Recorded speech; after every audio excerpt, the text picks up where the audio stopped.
नमस्कार, आप देख रहे हैं नादी टीवी और मैं हूं आपके साथ मनोज वर्मा। और आज इस कार्यक्रम अटेंशन में हम बात करेंगे देश के अन्नदाता की और सरकार के उस मेगा प्लान की जिसने देश की सियासत में हलचल तेज कर दी है। तारीख नोट कर लीजिए, 1 जून से 30 जून, जी हाँ, पूरे एक महीने तक देश के कोने कोने में हर गांव हर चौपाल पर गूंजेगा एक ही नारा, खेत बचाओ अभियान। केंद्रीय मंत्री शिवराज सिंह चौहान ने दिल्ली में हाई लेवल मीटिंग की और साफ कर दिया कि ये सिर्फ सरकारी कागजों पर चलने वाली योजना नहीं होगी, बल्कि इसे एक राष्ट्रीय जन आंदोलन बनाया जाएगा। सवाल सिर्फ कम खाद और सही सलाह का नहीं है। सवाल ये है कि आखिर इस अभियान के पीछे की असली सियासी क्रोनोलॉजी क्या है। पंचायत से लेकर राज्य सरकारों को एक धागे में पिरोने की इस तैयारी के क्या मायने हैं। और जब शिवराज सिंह चौहान कहते हैं कि इसमें मुख्यमंत्री, मंत्री, सांसद और विधायक, चाहे वो किसी भी दल के हों, सबको साथ आना होगा, तो क्या सरकार इसके जरिए किसानों की नाराजगी के परमानेंट इलाज की तलाश में? और क्या ये 2029 की चुनावी बिसात और आने वाले राज्यों के विधानसभा चुनावों को साधने का एक बड़ा मास्टर स्ट्रोक है? क्योंकि एक तरफ कृषि क्षेत्र में वैज्ञानिक सुधार, मिट्टी की सेहत और खाद सब्सिडी के करोड़ों रुपए बचाने की आर्थिक मजबूरी है, तो दूसरी तरफ ग्रामीण भारत के दिल में पेट बनाने की राजनीतिक जरूरत। तो आज अटेंशन में हम सीधे पूछेंगे तीखे सवाल कि क्या ये अभियान वाकई देश के किसानों की तकदीर बदलेगा या फिर विपक्ष के किसान कार्ड को बेसर करने की एक बड़ी राजनीतिक घेराबंदी। इसी पर होगी बात, लेकिन पहले देखिए खास रिपोर्ट।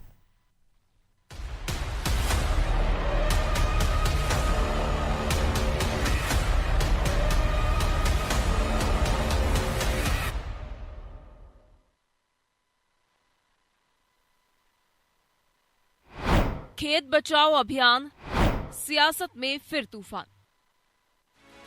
एक महीने एक अभियान और करोड़ों किसानों तक पहुंचने की तैयारी। 1 जून से 30 जून तक केंद्र सरकार देश भर में खेत बचाओ अभियान चलाने जा रही है। केंद्रीय कृषि मंत्री शिवराज सिंह चौहान ने दिल्ली में उच्च स्तरीय बैठक में साफ संकेत दिए हैं कि यह सिर्फ खेती किसानी से जुड़ा सरकारी कार्यक्रम नहीं होगा, बल्कि इसे गांव-गांव तक पहुंचने वाला व्यापक जनसंपर्क अभियान बनाया जाएगा। पंचायतों से लेकर सांसदों, विधायकों और मुख्यमंत्रियों तक की भागीदारी सुनिश्चित करने की तैयारी है। ऐसे में सवाल उठ रहा है कि क्या ये सिर्फ मिट्टी और फसल बचाने का मिशन है या फिर किसानों के बीच राजनीतिक विश्वास मजबूत करने की बड़ी कवायद भी। खेत बचाओ अभियान में गांव-गांव तक पहुंचने का हमारा प्रयास होगा। राज्य सरकार, केंद्र सरकार के अधिकारी, हमारे वैज्ञानिक, कृषि विभाग का एक्सटेंशन का अमला, हमारे प्रगतिशील किसान, हमारे केवीकेज, एग्रीकल्चर यूनिवर्सिटीज के साथी, ये सब के सब जुटेंगे और इसी दौरान एक तरफ हम बेहतर और संतुलित खेती पर चर्चा करेंगे, वहीं कई योजनाओं का लाभ भी, किसान क्रेडिट कार्ड नहीं है तो हम बना के वहां देने का प्रयास करेंगे। ये खेत बचाओ अभियान 1 से लेकर 30 जून तक व्यापक पैमाने पर चलेगा। सरकार का दावा है कि अभियान का मकसद किसानों को संतुलित उर्वरक उपयोग, मिट्टी की सेहत, मौसम के अनुरूप खेती और लागत कम करने के उपायों से जोड़ना है। 1600 से ज्यादा टीमें गांवों तक पहुंचेंगी और किसानों को सीधे सलाह देगी। लेकिन कांग्रेस इस अभियान को लेकर सवाल उठा रही है। किसानों के मुद्दे पर बीजेपी को घेर रही है। ये भाजपा का पाखंड इतना जबरदस्त होता है और शब्दों का चयन इतना जबरदस्त करके लाते हैं और जब नतीजे आते हैं तो जीरो आता, सिफर। उन्हें खेत बचाओ। शिवराज चौहान जी प्रदेश के 4 बार मुख्यमंत्री रहे हो, मध्य प्रदेश के, अब देश के कृषि मंत्री हो। खेत बचाओ, खेत तो किसान ने बचा रखा है बेचारे ने। अरे किसान बचाओ, ये सब दाना चाहिए, किसान की फसल का मूल्य नहीं दिला रहे हो।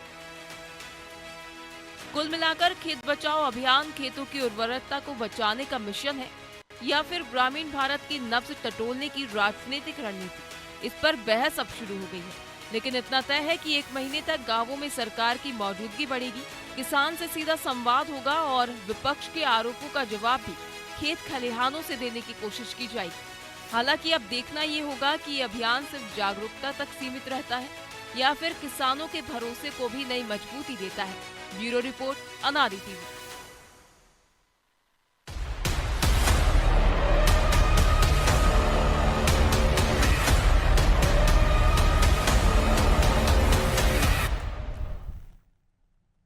तो इसी पर चर्चा करने के लिए हमारे साथ जुड़ गए वरिष्ठ पत्रकार रत्नाकर त्रिपाठी और हमारे सहयोगी ब्रजेश चौक से।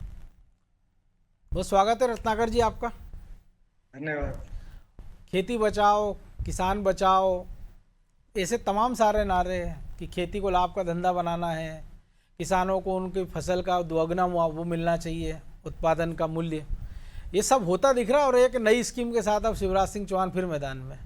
जो नारे वो मध्य प्रदेश में लगाते थे वो देश में लगा रहे हैं, जो यहाँ अपील करते थे वो देश भर के मंत्रियों से अपील कर रहे हैं।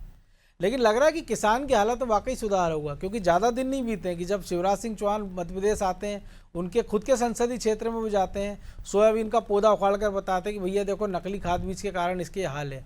लेकिन कितने ऐसे नकली खाद बीज बेचने वालों को उन्होंने सूली पर टांगा है, इसका भी डाटा पेश करना चाहिए। निश्चित रूप से डाटा तो उसको लेकर एक एक चीज को लेकर पेश करना होगा आपको।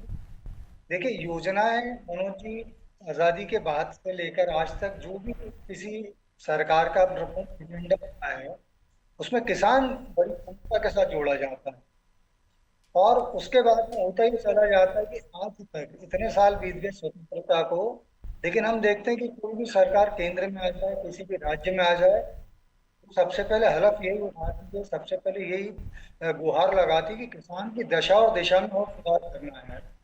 तो यदि आपकी नीतियां इतनी ही सक्रिय रहीं 60 साल तक जो सरकारें रहीं, या आज की जो केंद्र में जो हुकूमत है अगर वो रही, इस तरीके से अगर सजग सतर्क रहती है, तो सवाल ये उठता है कि आप नई नीति लाने की जरूरत कब पड़ जाती है। तो मुझे लग रहा है कि 3 कृषि कानून में जो सफलता मिली थी केंद्र सरकार को, उसके बाद में का जो असर देखने के लिए मिला, तो उसको देखकर चिंतित होकर ये कदम शायद उठाया जा रहा है। और आप इस बात की भी गौर करेंगे मनोज जी कि अगले साल उत्तर प्रदेश में विधानसभा का चुनाव आने वाले दिनों में पंजाब में भी चुनाव होना है। किसान बड़ा प्रोमिनेंट है वोटर के तौर पर, बड़ा निर्णायक भूमिका निभाता है।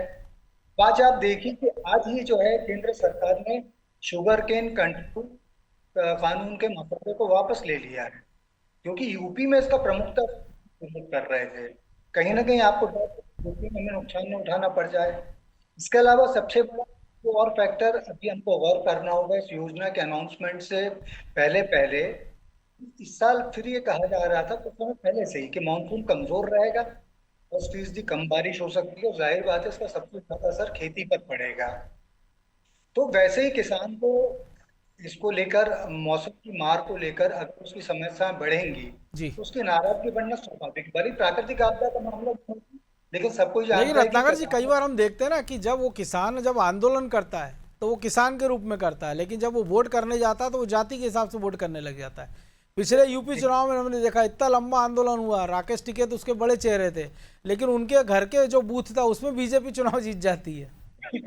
निश्चित रूप से होता है, लेकिन आज भी राजनीतिक दलों को जिस बात का डर रहता है कि किसानों का एक राज्य से उठा मुद्दा देश भर के किसानों पर असर कर सकता है। जैसे कि हमने देखा था मध्य प्रदेश में जब राहुल गांधी ने कहा था कि किसानों का 10 दिन कर्ज में माफ कर दूंगा, उसका असर ये हुआ कि राजस्थान और छत्तीसगढ़ ही नहीं बल्कि देश के दूसरे हिस्सों में भी किसान इस बात की डिमांड करने लगा था।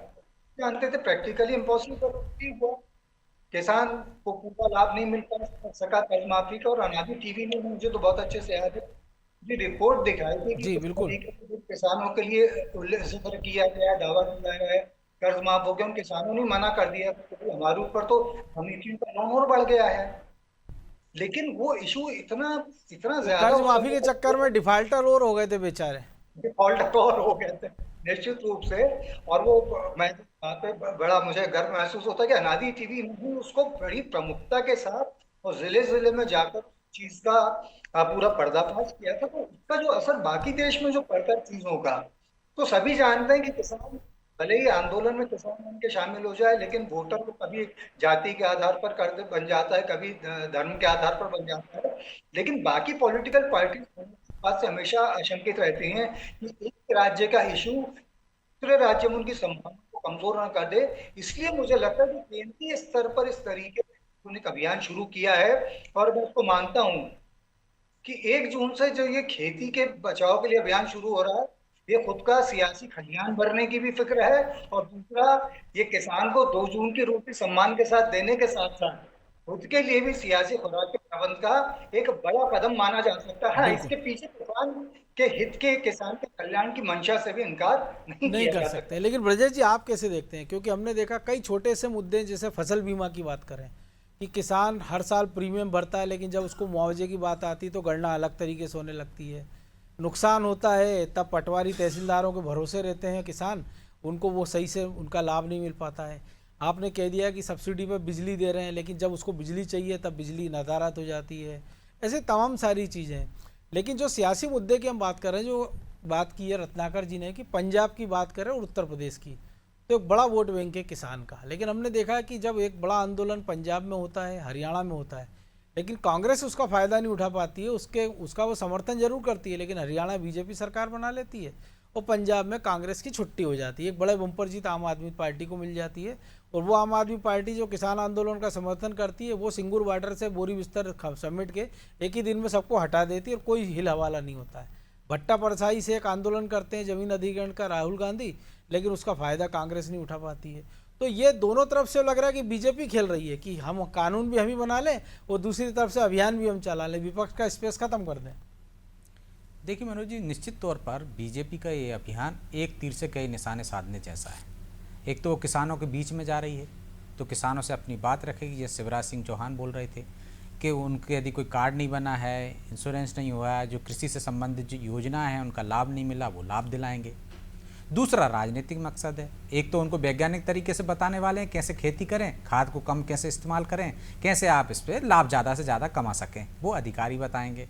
कार्यकर्ता जाएगा, योजनाओं का लाभ दिलाने की बात होगी। साथ ही साथ जो बीजेपी के खिलाफ लगातार नैरेटिव बनाने का जो विपक्ष कोशिश कर रहा है किसानों को लेकर, कि किसानों एमएसपी के मुद्दे को लेकर, किसानों के मुद्दे को लेकर, तो उस नैरेटिव को भी कहीं ना कहीं ध्वस्त करना है।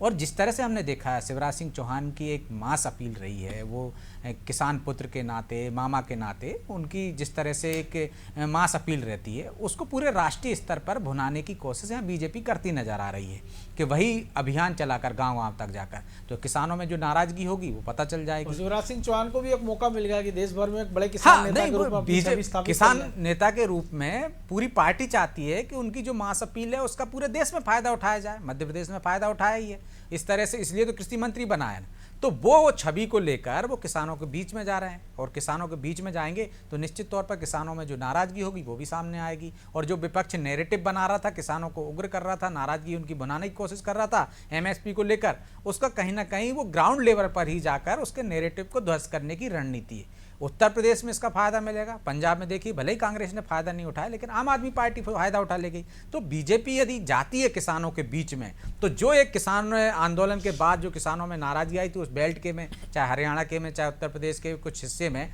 या पंजाब के हम खासकर बात कर सकते हैं, तो उस नाराजगी को कहीं ना कहीं आप जाओगे बीच में तो दूरी होगी ना, आप चर्चा करोगे तो। और जब शिवराज सिंह चौहान की ऐसी छवि हो तो उसका फायदा निश्चित तौर पर पार्टी उठाने की कोशिश करेगी। तो वही कोशिश यहाँ दिख रही है, एक तीर से कई निशाने साधने की कोशिश हो रही है। शिवराज जी की छवि को राष्ट्रीय स्तर पर किस तरह से पार्टी के हित में भुनाया जा सके वो भुनाने की कोशिश हो रही है। किसान के बीच में जाकर ग्रामीण क्षेत्रों में एक पकड़ मजबूत करने की बात हो रही है, और किसानों को जो सम्मान निधि दे रहे हैं, यदि जिनको नहीं मिल रहा है, जिनकी योजनाओं का लाभ नहीं ले पा रहे हैं, उनकी योजनाओं का लाभ दिखाएंगे, उनसे संवाद करेंगे, तो जो विपक्ष का नैरेटिव है निश्चित तौर पर ध्वस्त होगा। आप देखिए जब अधिकारी जाएंगे, मंत्री जाएंगे, सांसद जाएंगे, विधायक जाएंगे, तो उसका असर।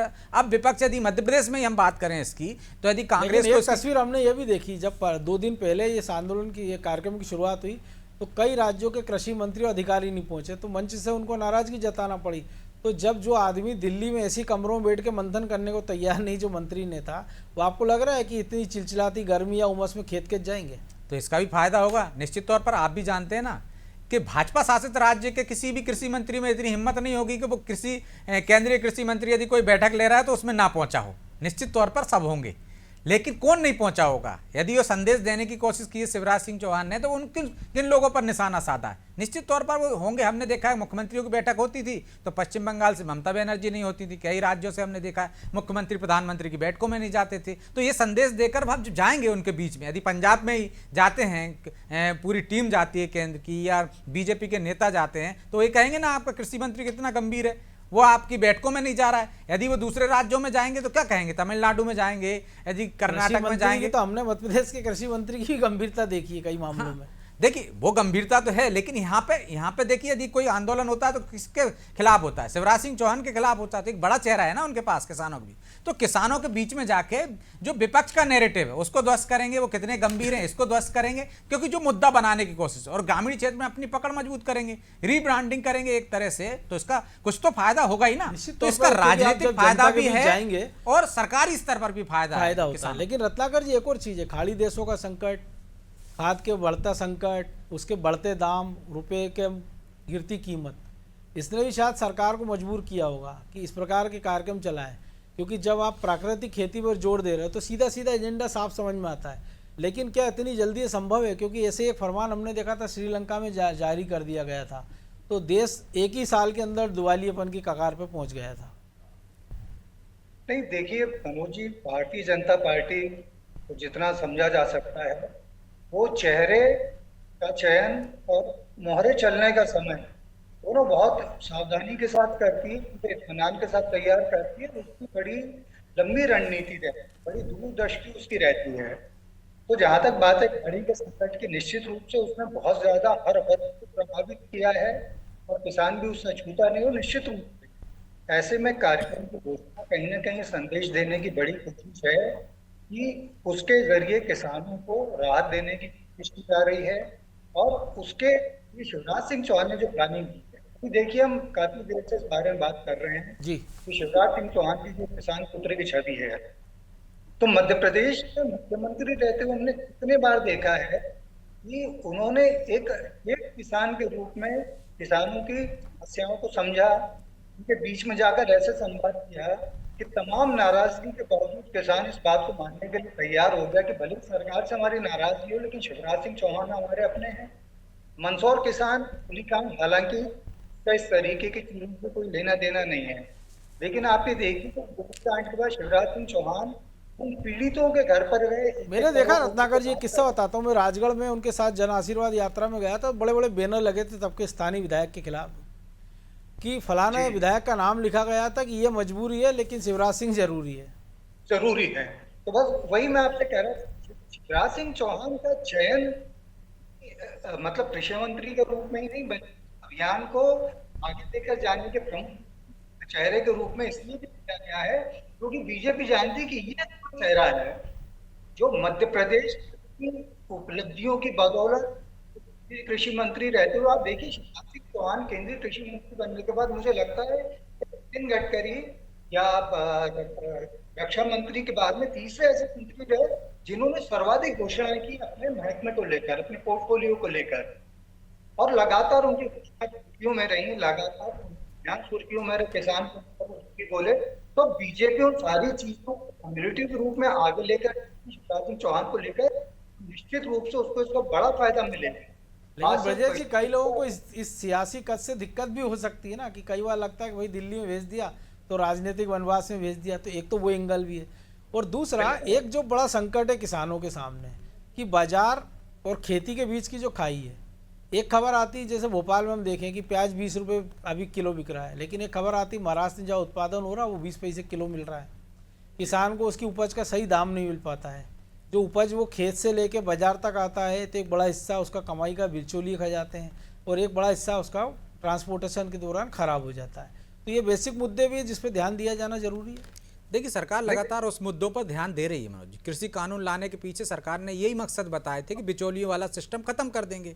तो आप देखिए कृषि कानून का सर्वाधिक विरोध उसके लिए सप्लाई चेन आपकी ऐसी हो ना कि मान लीजिए टमाटर लाया किसान, 2 ट्राली टमाटर भोपाल लाया, मंडी से लेकर आपने देखिए चाहे राज्य सरकारों का, उन्होंने कहा जिन क्षेत्रों में टमाटर ज्यादा उत्पादन होता है वहां क्यों ऐसी फैक्ट्री ना लगा दी जाए कि वहां पे सॉस बनने लगे टमाटर। लेकिन ये बात ही हो रही है ना, हो नहीं रहा है। नहीं देखिए बात हो रही है, सरकार कोशिश कर सकती है, उसके साथ किसानों का भी सरकार पर भरोसा होना चाहिए। जब आप संवाद करोगे किसानों के बीच में जाकर तो आप दोनों जुड़ते हो, जब संवाद होगा तो किसान अपनी समस्या बताएगा कि इसमें क्या दिक्कत है। तो बिचौलिए खत्म करने के लिए सरकार यदि खेत पर जा रही है, किसानों को बीच में जा रही है, तो एक संवाद होगा तो वो सारी समस्याएं, किसान अपनी समस्याएं बताएंगे, सरकार अपना पक्ष रखेगी, तो बीच का रास्ता निकलेगा ना मनोज जी।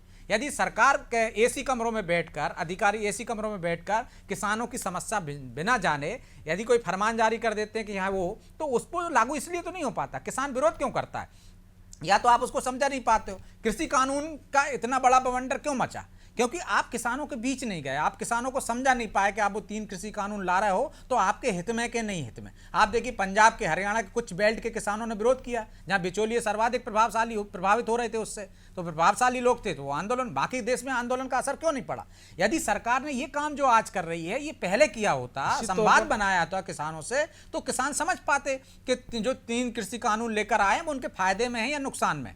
देखिए, आप जब कानून वापस लिए गए तो प्रधानमंत्री के शब्द क्या थे कि ये कानून किसी किसानों के हित में था, लेकिन यदि किसान को हम समझा नहीं पाए किस तरह से, यदि उनको लगता है इसलिए वापस लिया है। तो अब यदि सरकार जा रही है तो जो संवादहीनता थी जो पिछली बार हमने देखा था वो खत्म करेगी सरकार। यदि किसानों के बीच में रहेगी, संवाद स्थापित होगा, उनको समझा पाएगी, उनकी मन की बात जान पाएगी, तो नए कानून ला पाएगी, उनके हित में ला पाएगी। तो ये संवाद से ही तो फायदा, रास्ता निकलेगा ना कोई। तो मुझे लगता है कि इसके दूरगामी परिणाम बहुत अच्छे होने वाले हैं यदि आप किसानों के बीच में जाएंगे। अब सबसे बड़ा संकट ये है कि विपक्ष कैसे जाएगा साहब? यदि उसने कोई नैरेटिव डेवलप किया भी है कि किसान नाराज है, उसको एमएसपी नहीं मिल रही है, उसे खाद नहीं मिल रहा है, वो परेशान है, कतार में लगा है, वो नैरेटिव सेट कर चुका है।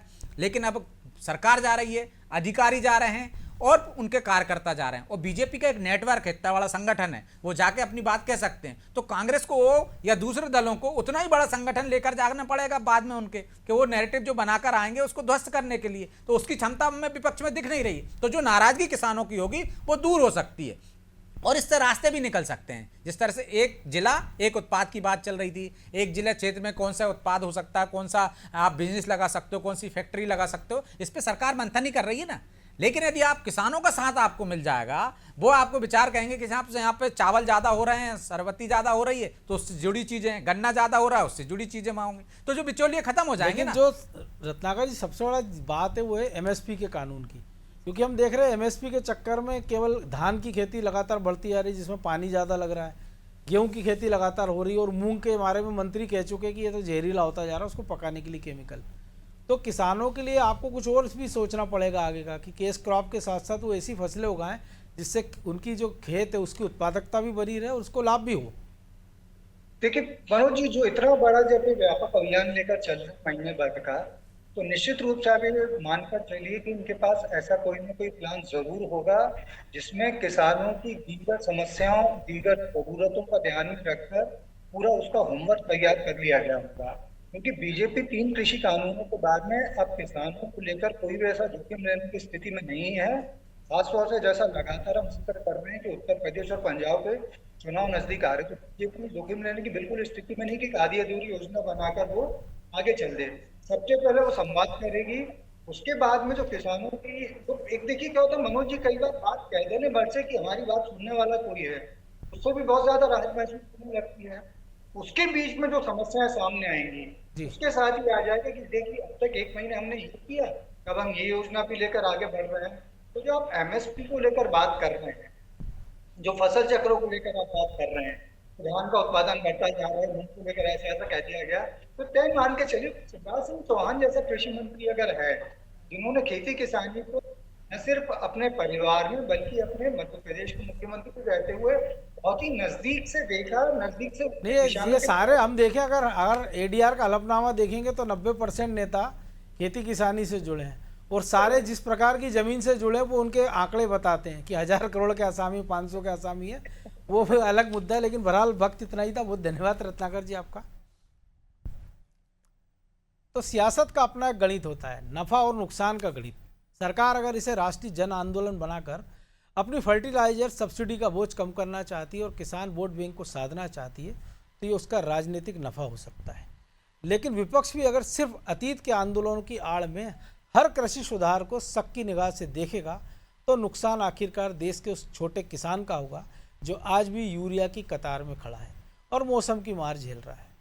शिवराज सिंह चौहान के सामने चुनौती सिर्फ इस अभियान को गांव-गांव तक ले जाने की नहीं है, बल्कि देश के किसान के भीतर उस विश्वास को वापस जगाने की है जो पिछले कुछ सालों के आंदोलन के दौरान कहीं खो गया था। सलाह से पेट नहीं भरता हुजूर। किसान को खेत बचाने के साथ साथ अपनी फसल के लिए सही दाम की गारंटी चाहिए। अब देखना यह होगा कि 30 जून को जब ये अभियान खत्म होगा तो देश का खेत वाकई कितना बचता है और किस दल के खाते में कितना सियासी नफा आता है। आज के लिए अटेंशन में बस इतना ही। मुझे दीजिए इजाज़त और आप देखते रहिए अनादि टीवी। नमस्कार।